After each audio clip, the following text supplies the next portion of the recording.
Sverige uppfyller inte klimatmålen och EU drar Sverige inför domstol. Matilda Afzelius är vd för energibolaget Res Norden som vill producera vätgas av vindkraft och hon är kritisk till utvecklingen. Ja, men vi har ju sett det under väldigt många år att tillståndstiderna för att etablera nya projekt är ju väldigt långa. Och det behövs inte ha så långa tillståndstider. Det har kommit ett EU-direktiv där alla medlemsstater ska presentera förslag på kortare tillståndstider både för det som vi kallar för repowering, det vill säga när man plockar fram nya vindkraftverk eller andra på samma plats, men också för nyetableringar av till exempel vindkraftsparker som är det jag jobbar mest med.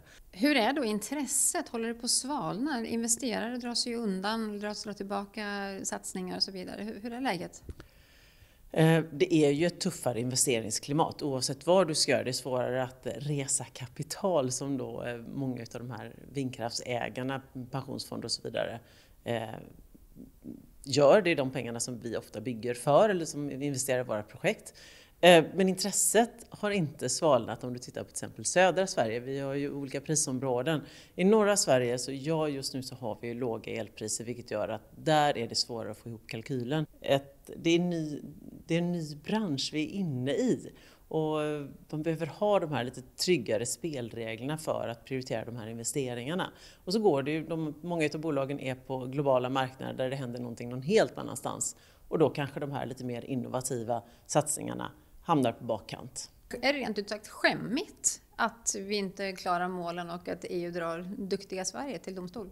Ja, men jag tycker det. Jag är ju uppvuxen i ett samhälle där Sverige var liksom väldigt aktiv pro-miljö i EU-frågor.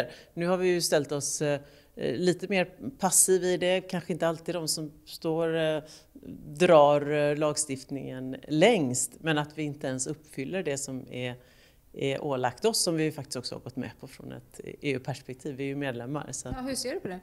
Nej, jag tycker det är tråkigt. Ja, men mitt huvudbry är väl hur, som en chef för en verksamhet, är att behålla engagemanget hos oss som organisation och som en förnybar bransch när vi ser att det är mer och mer utmanande. Det är tuffare investeringsklimat, det är svårare att få tillstånd, det är och så vidare och så vidare. Så att det är väl att hålla kvar den här kraften och glädjen.